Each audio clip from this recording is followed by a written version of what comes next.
जय माँ इंद्राक्षी। इंद्राक्षी धाम में दर्शकों आप सभी का हम हार्दिक स्वागत करते हैं। आज के दिन जिन जातकों का जन्मदिवस है, मैरिज एनिवर्सरी है, उन सभी को हमारी तरफ से बहुत बहुत शुभकामनाएं। क्या कभी हमने सोचा है कि छोटी छोटी बातों से भी हमें पाप लगता है? जिस व्यक्ति को पाप पुण्य का ज्ञान नहीं, वो बात और है। मेरी बात का गौर करना।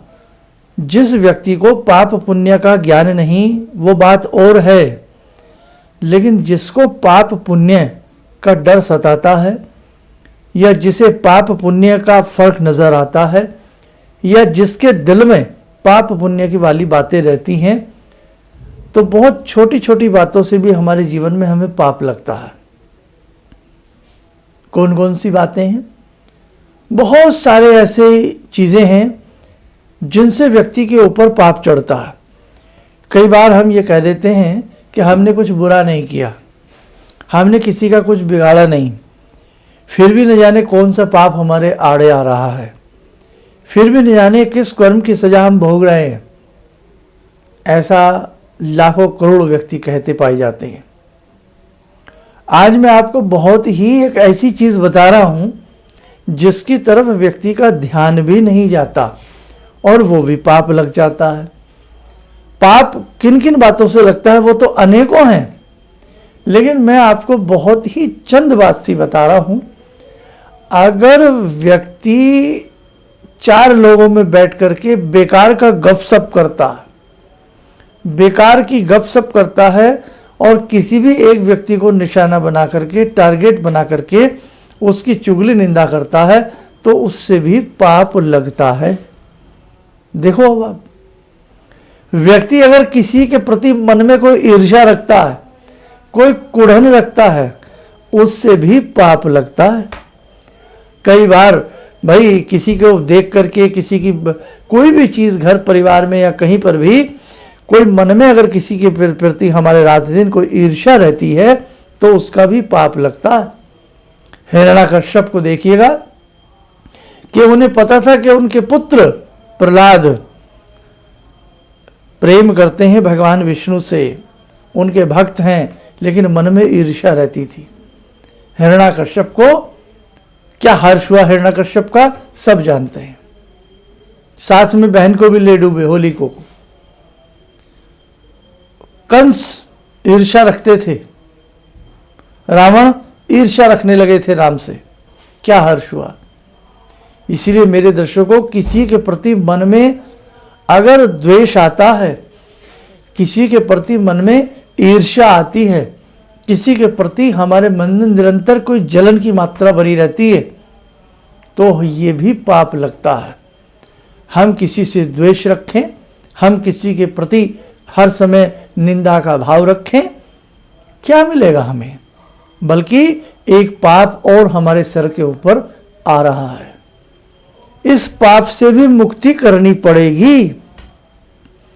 शास्त्र में यहां तक लिखा है कि व्यक्ति अगर बेकार की बातें किसी व्यक्ति के साथ बैठ करके मिलाता है, बेकार की बातें, जिन बातों का कोई सिर नहीं पैर नहीं, जिसको मोटी सी भाषा में कह देते हैं गपशप लड़ाना, हंसी मजाक का एक तरीका होता है। यार मित्रों में, परिवार में बैठ करके बात करने का एक तरीका होता है, लेकिन बेतरीके की हम बातें करें और किसी के मन को उन बातों से हर्ट पहुंचती है, दुख पहुंचता है, या किसी व्यक्ति को टारगेट बना करके हम कुछ बातें करें, तो ये भी पाप की श्रेणी में आता है। अब आप कहेंगे शर्मा जी किस किस पाप से बचे, कौन कौन से पाप से बचे?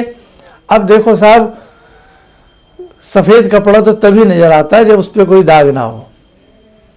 सफेदी तो तभी नजर आती है।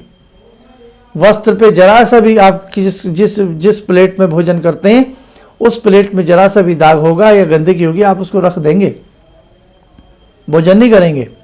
किसी बारात विवाह शादी में आप जाते हैं, किसी रेस्तरां में आप जाते हैं, होटल में जाते हैं, अगर वो वेटर आपको गलत गंदी प्लेट ला दे, जरा सी भी उस पर गंदगी लगी हो, छींटा भी लगाओ, आप उसमें भोजन नहीं करेंगे। क्यों? हम इंसान हैं, हमारी प्रवृत्ति है। ऐसे ही हमारे शरीर पर, हमारे कर्म पर, हमारी आत्मा पर जरा सा भी छींटा लगा हो, तो चित्रगुप्त का बही खाता हमें माफ नहीं करेगा।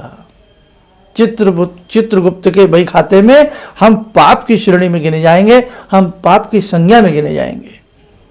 जैन धर्म में बहुत सारी बातें जैन धर्म में भी बताई गई हैं कि भाई चींटी भी मर जाए तो पाप लगता है, पानी भी छान के पिए, बहुत सारी बातें। तो अगर बहुत बारीकी से, मैं जैन धर्म की बात इसलिए कर रहा हूँ कि बड़े छोटे छोटे पापों की भी श्रेणी उस धर्म में गिनी गई है। ऐसे ही हिंदू शास्त्र में, हिंदू धर्म में गपशप मारना, बेकार की गाल बजाना, बेकार की बातें करना, किसी की हर समय निंदा करना, मन में द्वेष रखना, ये भी पाप की श्रेणी में आता है। इसलिए हमारे अंदर अगर किसी की ये आदत है, उस आदत को धीरे धीरे से धोने का प्रयास करें। आपने देखा जितने साधु पुरुष होते हैं, सज्जन पुरुष होते हैं, वो ना किसी से राग रखते, ना देश रखते, ना प्रेम रखते, वो बिल्कुल अपनी दुनिया में खोए रहते हैं। आप उनको लाख माया दे दीजिए, उनके ऊपर फर्क नहीं पड़ता। वो उसमें भी प्रसन्न है, वो गरीबी में भी प्रसन्न है, वो अभाव में भी प्रसन्न है, और वो अधिकता में भी प्रसन्न है। बहुत लोग अभाव में प्रसन्न नहीं रहते। तो साधु का यही तो साधु के साधुवाद होता है। साधु अभाव में भी प्रसन्न बना रहता है, साधु गम में भी खुशियां ढूंढ लेता है। तो इसीलिए हमें एक समान रहना चाहिए। सूर्य हैं, एक समान बने रहते हैं, वो सभी के ऊपर एक समान छत्र छाया फेंकते हैं, एक ही के समान। वो किसी देश में भेदभाव नहीं करते, किसी व्यक्ति में भेदभाव नहीं करते, किसी पेड़ वृक्ष से, किसी पत्ती से, किसी तने से भेदभाव नहीं करते। वो एक समान सबके ऊपर अपनी रश्मियाँ बखेरते। चंद्रमा किसी से भेदभाव नहीं करते, वायु किसी से भेदभाव नहीं करती।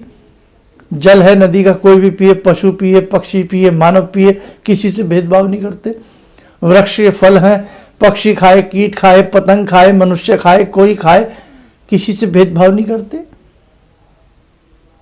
ऐसे ही सज्जन पुरुष होते हैं, वो किसी से भेदभाव नहीं करते, वो किसी की निंदा नहीं करते। तो छोटी छोटी बातों से हमारे ऊपर दाग लगते हैं। इसलिए हमारे अंदर कुछ भी छोटी छोटी कमियां हों, रात्रि में सोते समय एक बार उन कमियों का अध्ययन करना चाहिए। अरे आज हमारी वजह से किसी का मन तो नहीं दुखा, अरे आज हमने किसी को कुटिल शब्दों में, कुटिल वचनों में हमने किसी से बात तो नहीं की।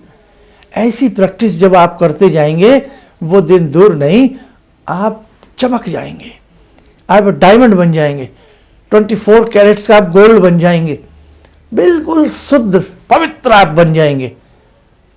कोई दुनिया का झोंका आपको हिला नहीं सकता, कोई पाप पुण्य की श्रेणी में आप नहीं आएंगे, बिल्कुल पुण्य आत्मा बन करके परम धाम मोक्ष की प्राप्ति होती है। तो छोटी छोटी बातों से पाप लगते हैं, हमें इन पापों से सदैव बचना चाहिए। ऐसे हमारे हाथ की रेखाओं में भी पाप पुण्य छिपे होते हैं। समय समय पर अपनी जन्म पत्रिका हो या हाथ की रेखाएं हो, इनका अध्ययन भी कराते रहना चाहिए।